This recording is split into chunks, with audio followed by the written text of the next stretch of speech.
Et voilà, bonjour les amis, eh bien écoutez, je viens de lancer l'enregistrement qui devrait, voilà, l'autofocus est en autofocage, et donc je vais pouvoir apparaître à l'écran.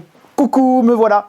Salut les copains, je suis navré, il est tard, je commence cet enregistrement, il est plus de 19h30, donc je pense que ça arrivera tardivement dans la soirée et dans la nuit, ce JT du grenier, mais que voulez-vous, c'est les aléas du direct, d'internet qui marche pas, du vent qui souffle, de la tempête qui s'abat sur la ligne internet, et donc ma ligne internet s'oxyde je pense, et en tout cas j'ai des gros problèmes avec mon ADSL qui n'est pas très véloce dirons-nous, et encore ça c'est quand il marche. Alors cette semaine, on va aborder un sujet qui, à mon avis, va vous plaire grandement, puisque ce sujet, c'est l'état profond. Voilà, donc l'état profond, le vrai pouvoir à abattre. Je vais vous parler de ce magazine, de ce qu'il raconte. Vous allez voir également comment je travaille avec mes petites notes de lecture, mes fiches, mes post-it sur à peu près tous les bouquins que je lis, que j'annote, que je souligne, que je stabilo-bosse, voilà, et que je synthétise et que j'analyse. Et donc voilà, donc je vais vous montrer un petit peu tout ça. C'est super intéressant.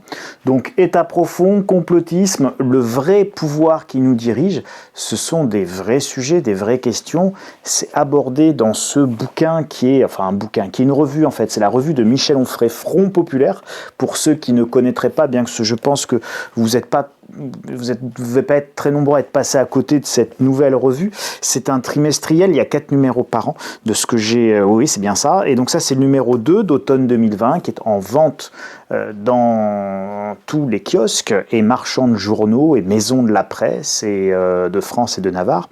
Et je voulais vous en parler parce qu'en termes de réflexion, c'est certainement l'un des bouquins, je dis bouquin parce qu'en fait, d'abord ça a le prix d'un bouquin, ça coûte 14,90 €, donc il faut quand même avoir un petit peu de sous, et puis surtout ça fait 160 pages, ouais, donc vous voyez c'est quand même, voilà, c'est épais comme un gros doigt, donc ça fait 160 pages de recherche, donc c'est des ouvrages, ça c'est à mi-chemin entre une revue, un bouquin, mais en revanche les sujets qui sont traités là-dedans sont absolument passionnants.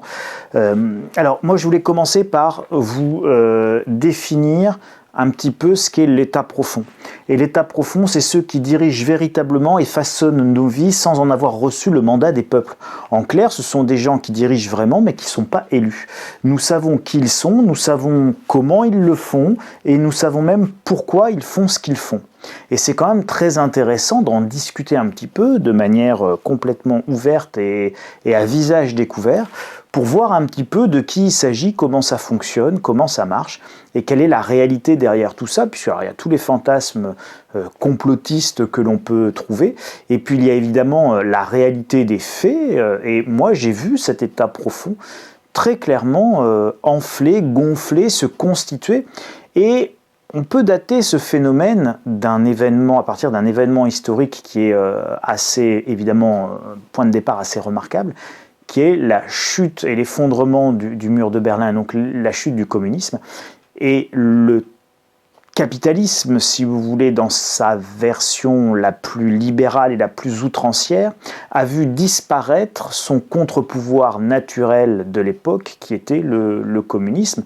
Donc de 1917 à 1989-90, et bien évidemment, enfin 91 pour la fin de l'URSS, et bien évidemment, nous avons un contre-pouvoir phénoménal qui vient limiter les excès du système capitaliste et les excès, les tendances naturelles à l'excès d'un certain nombre de gens. Et c'est l'effondrement du communisme qui va faire qu'on va pouvoir visualiser aujourd'hui ce qu'il s'est passé dans les 30 dernières années. Et ce n'est pas un hasard que ça se soit produit comme ça. Et donc, j'y reviendrai dessus, mais l'un des grands objectifs de tout ce qui se passe, c'est l'annihilation, la suppression, la destruction systématique de tout type de contre-pouvoir pouvant entraver la bonne marche de ce que moi j'appelle et de ce que moi je nomme le totalitarisme marchand. Et nous allons y revenir.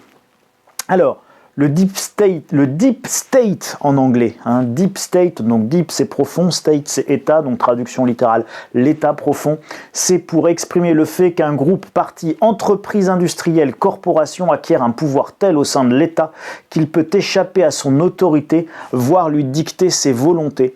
Et c'est exactement ce qu'il se passe, c'est exactement ce à quoi nous sommes confrontés. Nous avons des lobbies, des communautés, des regroupements, des groupes d'intérêt qui, évidemment, dictent leur propre agenda aux États, qui, évidemment, sont de moins en moins puissants, ne pensent plus leur puissance, ne pensent plus leur souveraineté, ne pensent plus non plus leur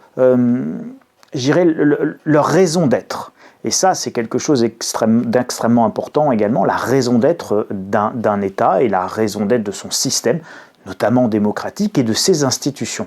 Et donc, de plus en plus, tout est organisé pour que le contrôle du citoyen, de l'électeur, soit de moins en moins utile, et donc entrave de moins en moins le fonctionnement de toutes ces institutions, de ces gens qui ont qui gravitent là-dedans, qui ont complètement infiltré toutes ces institutions.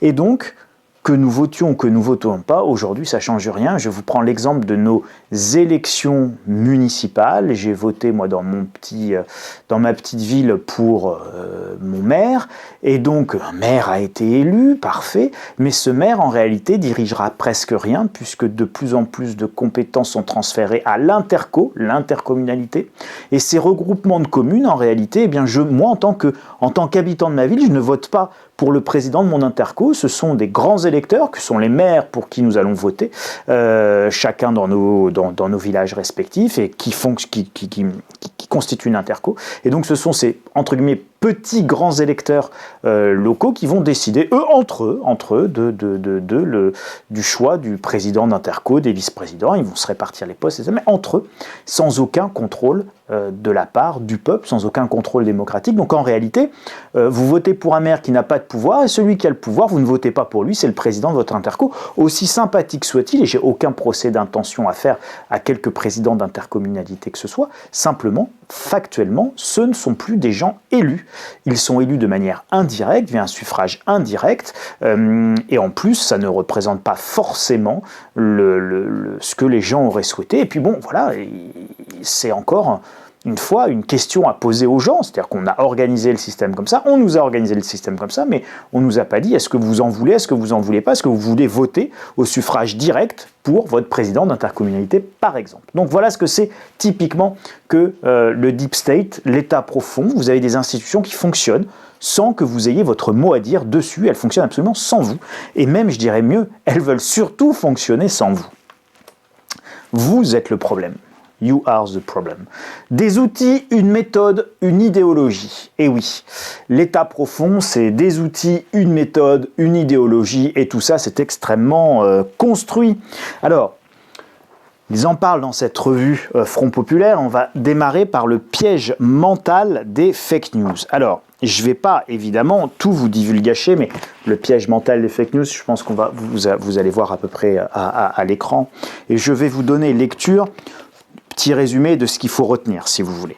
La chasse aux fausses nouvelles est lancée comme on s'en prenait jadis aux sorcières. Pourtant, les vérités de la grande presse, dans leur collusion avec les intérêts des puissants, ne sont-elles pas elles aussi des armes idéologiques qui servent en l'occurrence l'agenda politique de l'État profond? La bien-pensance médiatique prédéfinit ainsi le champ des bonnes décisions démocratiques et des mauvaises, afin de façonner subrepticement l'opinion. Quand Emmanuel Macron démissionne de son éphémère poste de ministre de l'économie, globalement, Emmanuel Macron est un illustre inconnu en France. Il n'a aucune légitimité politique, il n'a jamais été élu, il n'a aucun parti, peu importe qu'on l'aime ou qu'on l'aime pas, c'est factuel. Et puis, la bien-pensance médiatique, la pression médiatique va permettre de fabriquer Emmanuel Macron en tant que candidat, va permettre de fabriquer En Marche en tant que mouvement, avec, si vous vous souvenez, pour ceux qui ont suivi un petit peu ça, on allait même jusqu'à avoir des gens qui étaient presque des figurants dans les meetings d'En Marche pour faire croire que c'était plein. Hein. Donc, évidemment, les médias fabriquent les vérités, fabriquent fabrique le consentement. Ça, c'est une expression de Noam Chomsky, un grand intellectuel américain, qui a écrit un bouquin qui s'appelle « La fabrication du consentement » et qui décrypte extrêmement bien, qui analyse extrêmement bien le poids des médias, leur influence. Et donc, quand les médias se mettent d'accord ou partagent un même objectif, eh bien, ils réussissent, en faisant entendre cette petite musique, eh bien, à faire passer les nouvelles idées et celles qu'ils souhaitent. Donc, évidemment, les fake news, c'est le fait de s'arroger ce qui est vrai et ce qui n'est pas vrai. Et donc, c'est en gros de se donner le droit de définir ce qui est bien et ce qui n'est pas bien. Ce qui a le droit d'être dit et ce qui n'a pas le droit d'être dit. Alors, c'est évidemment, alors vous avez plein de choses là-dessus. Vous avez les lois mémorielles, vous avez toutes les lois qui viennent lutter contre la haine, vous avez toutes les lois contre les discriminations, toutes les lois qui vont concerner la diffamation et donc toutes les lois sur les délits de presse. Et donc tout ça, ce sont des lois qui viennent entraver la libre pensée, la libre expression de la pensée. Votre pensée fût-elle totalement, et vos pensées fussent-elles totalement mauvaises et erronées, peu importe. Il n'en demeure pas moins qu'on a de moins en moins le droit d'exprimer un certain nombre de pensées. Et donc, dès que votre pensée va devenir ce qu'on appelle alternative, différente, qu'elle ne va pas être dans le flot de la bien-pensance médiatique imposée par cet état profond, eh bien, vous serez au mieux catégorisé dans la catégorie et mis dans la catégorie complotiste, vous serez un auteur de fake news et évidemment, si ça suffit pas pour vous faire taire, eh bien on vous enverra la police, la vraie police qui vient faire police de la pensée maintenant, parce que vous aurez tenu des propos que certains estiment outranciers et qui, quand bien même ils le sont, méritent peut-être d'être combattus, débattus, mais ne méritent peut-être pas de confier des enquêtes à des services de police qui, à mon avis, vu l'actualité, ont bien d'autres choses plus utiles à faire. Alors, dans ces outils, vous avez évidemment la publicité. Et la publicité, c'est un vrai sujet. Et je vais vous citer le passage qui explique pourquoi la publicité est un véritable problème. Donc, la pub, une machine à laver le cerveau. D'accord ? C'est quelque chose que vous allez trouver page 58. Pareil, c'est un papier passionnant, très intéressant, qui mérite d'être lu parce qu'il alimente considérablement la réflexion de tous. L'un des principaux vecteurs de l'idéologie dominante constitue aujourd'hui la publicité qui, sous prétexte de vendre des biens de consommation, véhicule un ensemble de valeurs implicites conformes aux impératifs de l'état profond. Et pour cause, le discours publicitaire se trouve pris en étau entre l'intimidation médiatique de groupes militants, généralement ultra-progressistes, et les normes de censure imposées par les pouvoirs publics. Le politiquement correct bénéficie par là même d'une arme de propagande redoutable. Eh bien, aujourd'hui, vous avez une pression phénoménale qui s'exerce sur l'ensemble des marques. Notamment parce que les marques sont devenues globales, elles sont devenues mondiales avec la mondialisation, la globalisation. Et donc vous ne pouvez pas vous aliéner dans votre discours publicitaire en tant que marque. Vous êtes là pour faire de l'argent, a priori pas là pour faire de la politique, vous êtes là pour faire de l'argent, pour vendre votre produit, et donc vous vendez votre produit sur la terre entière. Ça veut dire par définition que vous vendez votre produit à des gens qui mangent des nems, à des gens qui mangent des pitas, à des gens qui mangent qui vont piler le mil, etc., etc. Donc vous vendez à des Asiatiques, vous vendez à des Hindous, vous vendez à des Noirs, vous vendez sur la totalité des continents, et donc vous ne voulez pas vous aliéner une partie ou une autre de vos consommateurs. Prenez par exemple le cas de L'Oréal. Eh bien, L'Oréal vend aussi bien des shampoings pour les cheveux blonds tout secs que pour les cheveux frisés des afros, etc., etc. Et donc, cette marque-là, pour ne prendre que celle-là, elle va être obligée d'être dans une bien-pensance globish, globale, où on ne veut s'aliéner personne. Et donc, la publicité va effectivement véhiculer ça et devenir une arme redoutable des mondialistes, des globalistes, d'une partie de cet état profond qui va utiliser ça, et le mécanisme qu'il y a derrière est extrêmement compréhensible. Et donc là, vous avez des schémas mentaux et des schémas publicitaires qui vous sont martelés à longueur de temps, que ce soit via les réseaux sociaux et les pubs que vous pouvez trouver dans les réseaux sociaux des grandes marques, ou que ce soit évidemment sur les médias mainstream, c'est-à-dire les grands médias classiques. Justement, transition idéale pour parler des médias mainstream, qui sont la caisse de résonance de l'État profond. Alors, je vais vous chercher la petite partie, là, voilà. Média mainstream, c'est là, c'est cette partie-là. On est en page 51. Dès qu'on aborde la question de l'influence de l'État profond dans les médias, ces chiens de garde vous qualifient de complotistes et de fascistes faisant le lit du Rassemblement national. Pourtant, les citoyens voient bien qu'il y a quelque chose de pourri dans ce royaume clinquant, sans en connaître forcément tous les dessous. Intéressons-nous à la seule vérité des faits à travers quelques cas concrets et emblématiques, notamment de manipulation de l'opinion. Et ça, c'est un article, je ne vous en dirai pas plus, mais c'est un article qui est très intéressant à lire. Netflix, on va s'y arrêter un petit peu plus longtemps. Oui, je ne vais pas vous lire tout le bouquin, hein. C'est pour ça que sur certaines parties, je vais faire très court. Netflix, ça, c'est super important. Pourquoi c'est super important? Parce que déjà, si vous regardez cette vidéo sur YouTube, vous êtes a priori appétant à ces nouveaux outils, à ces nouveaux services, et à Netflix, par exemple. Et Netflix est une réussite commerciale absolument fantastique, extraordinaire, et c'est une très très belle réussite. Et Netflix, la nouvelle vitrine culturelle de l'État profond. On est à la page 69, c'est passionnant également. L'idéologie dominante était surtout imposée jusqu'à présent par les médias mainstream, par les organes de la grande presse et les cercles d'influence. Aujourd'hui, elle s'affiche sur des supports culturels nouveaux. Avec une force de propagande aussi subreptice qu'efficace, Netflix incarne parfaitement cette mutation. Le service de streaming est peut-être devenu même le principal instrument de formatage politique et idéologique à travers le monde. Alors, vous verrez, c'est la page 72, c'est la page 72, on va lire Netflix est une entreprise jeune du point de vue de l'âge moyen de ses employés de la nouvelle économie là, installée en Californie, bastion de la bienveillance, de l'environnementalisme, bon teint, blabla. Lors de la précédente élection présidentielle américaine, 98% des donations provenant des employés de Netflix ont été attribuées au parti démocrate, officiellement autodéclaré parti des minorités. Au sein de Netflix, le pluralisme des opinions est un vain mot et la ligne idéologique progressiste est fièrement revendiquée, évidemment, aux antipodes de l'Amérique souverainiste de Trump, jugée rance et rétrograde. L'idéal Netflix, c'est le cosmopolitanisme qui doit y être à tout prix défendu.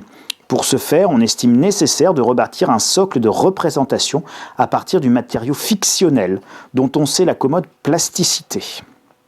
Alors, il parle après de tout ce que va véhiculer évidemment les films et les séries Netflix. Et donc une étude récente menée par l'INED et par l'INSERM souligne en outre la surreprésentation marquée des thèmes liés à l'orientation sexuelle ou de l'identité de genre à partir d'un corpus étendu de séries récentes diffusées par la plateforme entre 2015 et 2020.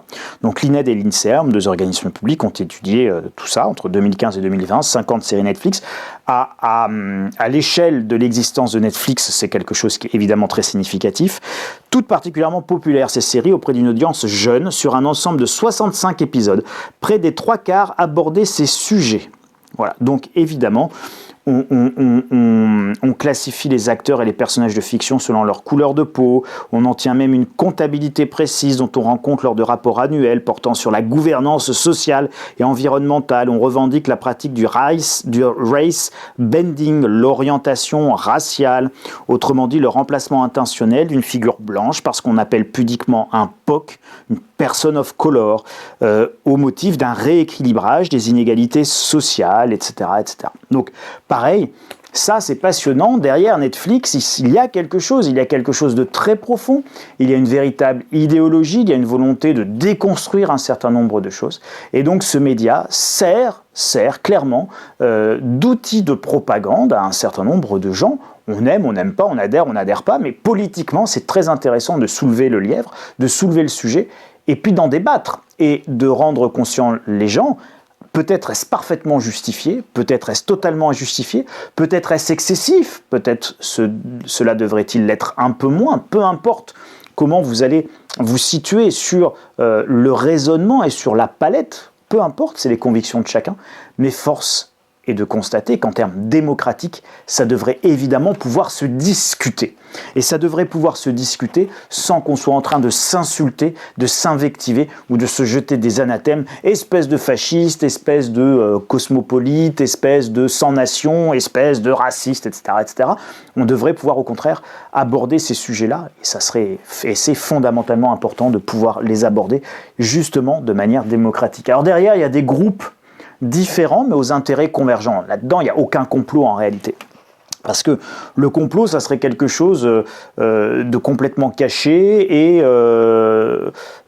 avec un tout petit groupe, etc., etc. Non, là, vous avez aucune théorie du complot. Vous avez en réalité des intérêts convergents d'un certain nombre de catégories, notamment autour du big business et de l'argent, qui ont des intérêts convergents. Et donc, ces groupes-là, vous allez les trouver, l'un des plus connus, le groupe Le Siècle. Alors, le groupe Le Siècle, là, j'en étais... Je crois, numéro 5, donc ça va être le 4, là, ma petite vignette 4 qui doit être là, je suis perdu, excusez-moi, non c'est Netflix, donc j'ai mal noté mes machins, si c'est bon, voilà. C'est bien ça, c'est le 5, Le Siècle, un grand club d'influence, évidemment. Alors, ce sont les dîners du siècle, il existe en France un certain nombre de clubs d'influence, dont Le Siècle, mais on peut parler de la franc-maçonnerie, de certaines loges, on peut parler de certaines officines professionnelles, certains syndicats professionnels qui vont avoir énormément d'influence, de certains lobbies. Voilà, enfin, vous avez évidemment énormément de groupements, de regroupements, d'intérêts qui vont essayer de faire passer leurs décisions, faire passer leurs intérêts avant ceux des autres. Vous avez la Fédération française des bars et des restaurants qui explique à quel point il ne faut surtout pas fermer les bars et les restaurants parce que ce n'est pas de leur intérêt de faire fermer les bars et les restaurants. On peut le comprendre évidemment, donc eux vont prêcher pour leur paroisse, et puis l'État va dire, si je ferme quand même les bars et restaurants, parce que si, parce que ça, parce que risque sanitaire, blablabla. Ce n'est qu'une illustration que je voulais vous donner. Elle ne vaut rien de plus qu'une illustration. Dont Le Siècle est peut-être le plus représentatif des cercles d'influence. Ces cercles mondains affichent volontiers une transparence et une ouverture qui contrastent en réalité avec leur goût du secret et un recrutement trié sur le volet. Dans ces dîners feutrés se fréquentent les élites du pouvoir, des médias et des affaires. Les participants y entretiennent ainsi un réseau de contacts haut placés, unis autour de l'idéologie dominante, le néolibéralisme, le libre-échange, la défense de l'Union européenne et la critique du populisme. Autant vous dire qu'il y a très très peu de chances que votre serviteur ici présent soit un jour invité à dîner au siècle. Parce que moi, si on m'invitait, en revanche, je serais très curieux d'aller voir. Ça, c'est sûr. Non, bon entendeur, salut. Mais je n'y crois pas du tout. Rassurez-vous. Vous n'avez pas que Le Siècle, évidemment, comme groupe d'influence bien connu. Vous en avez un autre qui défraie régulièrement la chronique, et c'est le groupe Bilderberg. Le groupe Bilderberg et l'oligarchie mondiale, c'est un groupe qui, quand il se réunit, alors là, ça déchaîne les passions, notamment complotistes, parce que si vous parlez du groupe Bilderberg, qui existe, qui a son site internet, eh bien, vous allez irrémédiablement rejoindre le clan et la catégorie des complotistes. Le groupe Bilderberg incarne un de ces réseaux fréquentés par le gratin du monde international, de la politique et des affaires. On lui prête une influence majeure sur les grandes orientations internationales, mais derrière ce club, c'est toute la question de l'oligarchie planétaire qui commence à se poser. Les hommes les plus puissants savent souvent s'allier pour défendre leurs intérêts dans une économie où une poignée de milliardaires deviennent plus riches que tout le reste de la population. Et bien plus puissant que beaucoup d'États. Car la réalité, c'est celle-là, c'est que quand vous détenez des centaines de milliards, vous devenez plus puissant que beaucoup d'États et donc vous pouvez même acheter quasiment des États.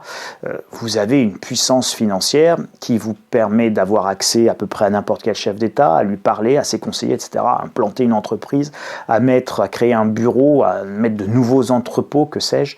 Et puis tout ça, ça vous donne un pouvoir absolument considérable et en général, les intérêts d'un milliardaire sont assez convergents avec les intérêts d'un autre milliardaire et eux-mêmes avec les intérêts d'un troisième. Et quand on se retrouve dans un groupe qui s'appelle Bilderberg, on se fiche bien du nom, c'est simplement une réunion, vous en avez une autre, qui est le World Economic Forum, le WEF, à Davos, où vous avez également tous les puissants du monde qui se rencontrent, et qui fait moins complotiste que le Bilderberg, mais pourtant c'est exactement la même logique. Vous avez des gens très puissants, extrêmement riches, qui se rencontrent, et qui ont des intérêts convergents à défendre. Et effectivement, ces intérêts convergents, nous allons les voir plus tard, mais c'est à travers le néolibéralisme, le mondialisme, un autre. Et ça, c'est un monsieur qui est extrêmement connu et qui a une influence considérable, c'est évidemment George Soros. S'il est un homme qui incarne mieux qu'aucun autre la connivence de l'État profond, de la gouvernance mondiale et des grands intérêts financiers, c'est bien George Soros. Milliardaire américain d'origine hongroise, il a fait fortune en spéculant sur les devises et les actions, provoquant notamment une grave crise monétaire au Royaume-Uni.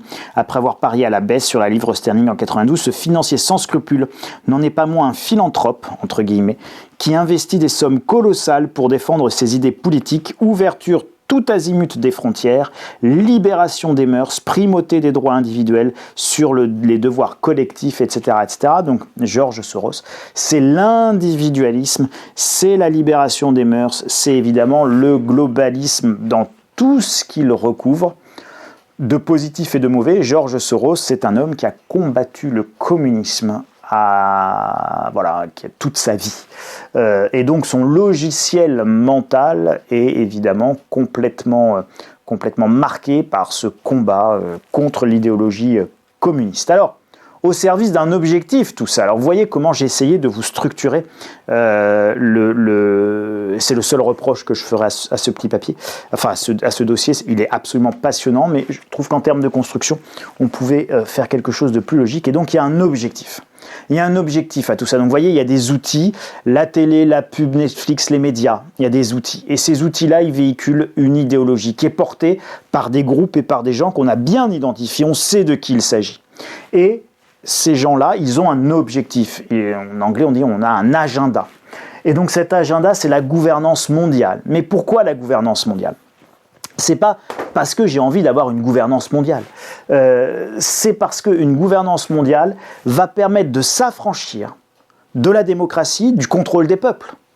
Parce que on va pas tous aller voter pour un président du monde. Ça va être un peu compliqué. 8 milliards à aller mettre le même jour le bulletin dans l'urne pour définir le président du monde qui va faire campagne dans 200 pays, dans 200 langues différentes. Ça va être un peu compliqué. Donc vous inquiétez pas, on va vous définir votre gouvernance mondiale et puis vous obéirez. Et donc l'objectif, c'est l'éradication de tous les contre-pouvoirs. Et les contre-pouvoirs, pourquoi ? Parce que si vous avez des contre-pouvoirs, vous avez des choses qui vont vous empêcher de faire votre big business à vous, vos affaires. Vous allez avoir des entraves. Et ces entraves, elles sont représentées et portées par les nations. Les droits de douane, c'est l'entrave la plus facile à mémoriser ou à comprendre. Si je mets des frontières avec des droits de douane pour tous les produits qui rentrent, eh bien j'entrave mes grandes multinationales et les grands patrons milliardaires qui se retrouvent chez les Bilderberg. Les religions, mais il n'y a pas plus emmerdant qu'une religion qui a une moralité. Tu consommeras pas trop, tu feras attention quand même, occupe-toi de ton prochain, prends soin de ton voisin, aide ton frère. Enfin bon, c'est extrêmement emmerdant parce que ça vous met une moralité. Donc ce sont des entraves. Alors là, vous avez des entraves morales, des entraves psychiques, mais vous avez des entraves quand même. Donc le big business, le totalitarisme marchand, il est en guerre frontale contre toutes les religions, pas une, pas deux, contre toutes les religions, et il va même instrumentaliser certaines religions contre d'autres, diviser pour mieux régner, on voit très bien la logique, mais les religions sont une évidente entrave au totalitarisme marchand parce que ça implique une moralité, une morale, une manière de vivre, de se comporter. Et donc il y a des choses qu'on va accepter, d'autres qu'on ne va pas accepter quand on adhère à une religion et qu'on a une spiritualité. Les normes, évidemment, les normes, les moralités, je suis un homme blanc de moins de 50 ans, blablabla, blablabla, je suis un homme noir, bon, et il faut se définir de manière raciale ou ce genre de choses. Bon, là aussi, on est dans une notion de confrontation, on est dans une notion de division, on oppose les uns aux autres. Pourquoi ? Parce qu'on veut déconstruire les normes. À quoi ça rime de se dire « Bonjour, je m'appelle Charles, je suis transgenre, je me définis comme transgenre de couleur marron avec une barbe blanche. » Waouh ! Ça veut dire quoi ? C'est pas ça, Charles, vous comprenez ? Je ne vais pas me définir de cette manière-là. On voudrait que je me définisse de telle ou telle manière. On exige de vous que vous vous définissiez de telle manière sur votre orientation sexuelle. Alors, vous êtes transgenre, vous vous sentez femme, vous vous sentez homme, vous vous sentez hétérosexuel, mais ça n'a rien à voir avec qui je suis, ça. C'est une orientation sexuelle, ce n'est pas ce que je suis, ce n'est pas ce que je vis, ce n'est pas ce que je pense, c'est une dimension de ma personnalité, mais ce n'est pas ma personnalité. Si je suis tatoué, je ne me définis pas forcément que comme quelqu'un de tatoué. Je pense donc je suis, et accessoirement je suis tatoué. Je pense donc je suis, j'existe, je fais des choses, des réalisations, et accessoirement je suis transgenre, lesbienne, homosexuelle, que sais-je, et je m'en contrefous. Et pourtant, ces normes-là, évidemment, elles sont autant de contre-pouvoirs à l'avènement d'un objectif ultime qui est un consommateur complètement décérébré. Et donc tous ces contre-pouvoirs sont autant d'entraves au pouvoir sans limite du big business que moi j'appelle le totalitarisme marchand et donc les multinationales. Et l'objectif final, c'est l'avènement d'un individu nouveau, ni homme ni femme, sans identité, sans origine, sans histoire, ni passé, soumis au marketing, à la publicité, lobotomisé, bref, on veut faire de vous un consommateur parfait, quoi qu'on vous vende, vous allez être suffisamment crétin pour l'acheter, quand bien même vous n'en avez pas besoin, quand bien même vous n'avez pas l'argent pour l'acheter, quand bien même c'est pas utile, quand bien même c'est pas dans votre intérêt, et c'est surtout quand bien même c'est pas dans votre intérêt. Et ça, c'est remarquable, l'idée c'est ça, c'est de construire quelqu'un, un individu, un homme, qui va être capable d'avaler des choses qui ne sont pas dans son intérêt. Et c'est un petit peu ça, le monde que l'on essaye de vous façonner. Alors, je ne peux que vous conseiller l'achat, l'acquisition, l'investissement dans cette série dont je ne suis pas actionnaire. Voilà, et je ne gagne pas 1 centime d'euro. Je sais, elle est un petit peu chère, 14,90 €. Mais si vous vous intéressez à l'état profond, si vous vous intéressez au cercle d'influence, au réseau parallèle, à comment ça marche, c'est incontournable et c'est un superbe dossier. Sans doute l'un des documents et les dossiers les plus aboutis qui à aucun moment n'est complotiste dans le sens où nous sommes là-dedans que dans des faits, que dans des choses qui sont vraies. Il n'y a pas de mensonge, pas de manipulation. Il y a une véritable dissection quasiment chirurgicale du fonctionnement de la société, de ces cercles d'influence, des outils qui sont utilisés, donc encore une fois, des outils, des gens à travers des cercles et des regroupements, et puis évidemment un objectif final qui était celui que j'essayais de vous définir ici, donc avec un agenda. Voilà ce que je voulais vous dire et partager avec vous. C'est pas très économique en soi, mais pourtant ça concerne chacun de nous, notre avenir, et donc par conséquent c'est fondamentalement économique, car au fond, derrière tout ça et derrière cet état profond, il y a bien entendu la volonté de domination, l'argent et le pouvoir. Alors, si cette vidéo vous a plu, évidemment vous la partagez, vous la faites suivre, vous la faites circuler, vous me mettez mon bon doigt et mon gros doigt de Schtroumpf, vous vous abonnez à la chaîne Le Grenier de l'Écho, et puis vous pouvez aussi me retrouver tous les jours sur le site insolenciae.com où vous pouvez vous abonner gratuitement à ma newsletter, la lettre d'information gratuite. Alors voilà, je ne vous ai pas tout spoilé, c'est-à-dire tout divulgaché sur ces 160 pages d'enquête. Mais franchement, je pense que ceux qui feront l'acquisition de cet ouvrage et pour qui ce n'est pas fait, vous allez adorer. Moi en tout cas, j'ai adoré. Ça se lit très bien, c'est extrêmement bien écrit, c'est très riche, c'est intellectuel. Bref, vous savez quoi ? Ça vous rend intelligent. Et dans ce monde de grande stupidité, c'est quand même super chouette et super agréable de voir des revues qui vous rendent intelligents, et je continuerai tout au long de cette année qui se termine à partager avec vous les revues qui m'aident, à défaut d'être intelligent, en tout cas à réfléchir et à penser librement et par moi-même. Et modestement, ce que j'essaye de faire sur cette chaîne, c'est simplement de vous permettre de penser librement et donc de vous soumettre non pas ma vérité ou des vérités, mais des éléments de réflexion pour vous alimenter. Merci les amis, à très bientôt, je vous retrouve la semaine prochaine, prenez bien soin de vous et je vous souhaite une belle semaine. Salut les amis, merci.